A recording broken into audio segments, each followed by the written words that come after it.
Good evening teachers, good evening everyone. In this video, I am going to share with you how to compute the body mass index of the student or BMI given the weight in kilograms and height in meters. So in Microsoft Excel, we can actually create a formula using the caret symbol to get the exponent or the root of a number. So we can apply the mathematical operation caret to get the exponent and root of a number. So we can apply that one in getting the body mass index of the student. Okay. For instance, the formula to get the body mass index is the weight of the student divided by the square of the height in meters. So after getting the data for the weight and the height of the student, so here we are going to get the square of the height, this one. So the formula to get the square of the height is click the cell where you want to display the result. Then to make a formula in Microsoft Excel, always start with an equal sign. So you type equals, then click here. This is the height. So we are going to get the square of the height. So in meters, so the formula is actually you're going to type to hold down the shift and then press the caret symbol. Okay, then 2. So that means the content or what is inside the H14 here, the column H and row 14 is raised to the power 2. So for instance, if you're going to change this one to 3, so it will be multiplied 3 times. Okay, so 2 to get the twice of the height. So squared means, okay, then press enter. So that's the square of 1.5. So next, to get the BMI, so position here, type the equal sign, then BMI is equal to, look at the formula, kilogram, meaning the weight. So you click the weight, this is the weight, click, and then divided by, so Microsoft Excel division symbol is slash, you type slash, and then you click a square of the height. So this one here, so that means G14, meaning column G, row 14, which the content is 48, divided by a content of I14. So you press enter to accept. Okay, so if you're going to change this one to round up to 2 decimal places, you can select the cell, and then here you can decrease decimal. Click once, twice. Okay, so next, to copy the formula, because these are the data of the students, the weight and the height, just simply select the cell and then point at the corner of the active cell. Look at the symbol of the mouse pointer. If it changes to solid plus signs, that means that is an indicator that you can now copy the formula to fill in the cells at the bottom. So you hold down your left mouse button and then drag. Okay, so next, to compute for the BMI for this data, same, you do the same, you drag the fill handle. Okay, so these are the body mass index of students. Okay, so this is how to use the caret symbol in Microsoft Excel to get the exponent and the root of a number. So for instance, it's not only limited on that, using the caret symbol for exponentiation and root of a number. Let us try other. For example, to type x, and for example the square of x, x2. So let us change this one to exponent. For instance, right click, highlight, right click, format cell. We will change that one to, so for script, click OK. So that means we will type a value here and then we will square. For instance, we will get the root of a number. So for instance, the square root of x. Okay, or the square root is just equal, the square root of x is just equal to x. In exponential form, that is actually 1 divided by 2, or x raised to the power 1/2 is equal to the square root of x. So superscript.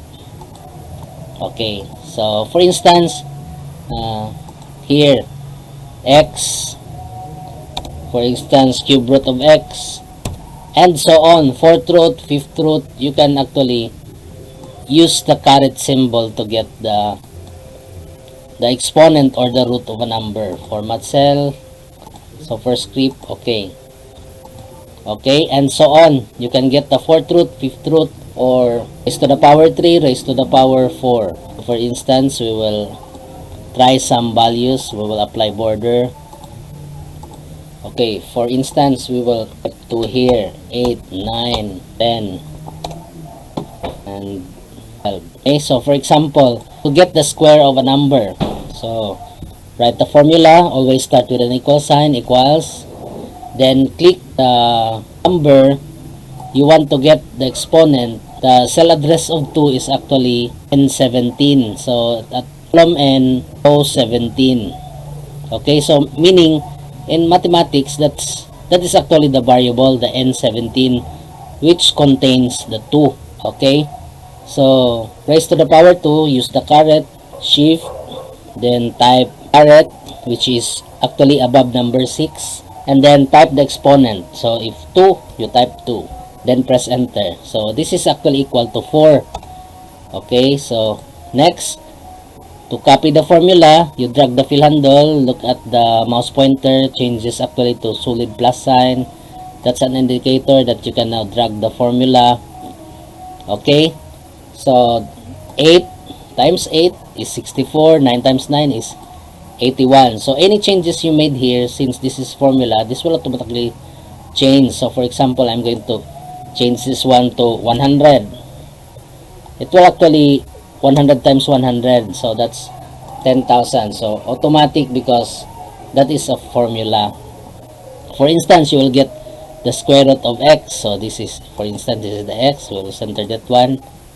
So equals, write the formula to get the square root of x. So you click here the value.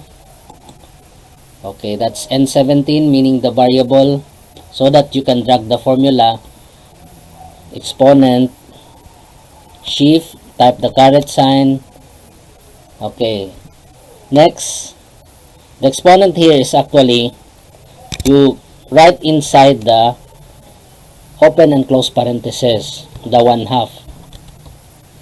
Okay, so because this is the equivalent of this one in exponential form, the square root of a number is raised to the power 1/2. Or you can also change that one to 0.5. The same result. Press enter. So that's the square root of 2, because this is not a perfect square number. So next, you can drag to copy the formula. Look at the perfect square number, 100. So the square root of 100 is 10. Okay, so for instance, you're going to change this one to perfect square number. For instance, 36. So that's 6 actually here when you press enter. Okay, so next, cube root of x. So equals, click the value of x here, then exponent, shift, type the caret, then open parentheses, then that's cube root. So 1/3, because that's the exponential form for cube root of x is x raised to the power 1/3. Okay, so press enter. Okay, that's the cube root of, the cube root of x.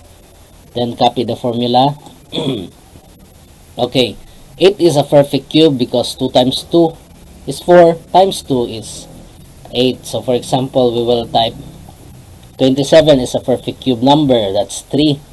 Press enter, that's 3. Automatically it changes to 3 and all of these formula. And you can also use that one to compute the 4th root, 5th root of a number, or all of the numbers that has an exponent and root. So that is the function of the caret symbol as mathematical operator in Microsoft Excel. If you're new to my channel, please consider subscribing and hit the notification bell. Appreciation. Thank you.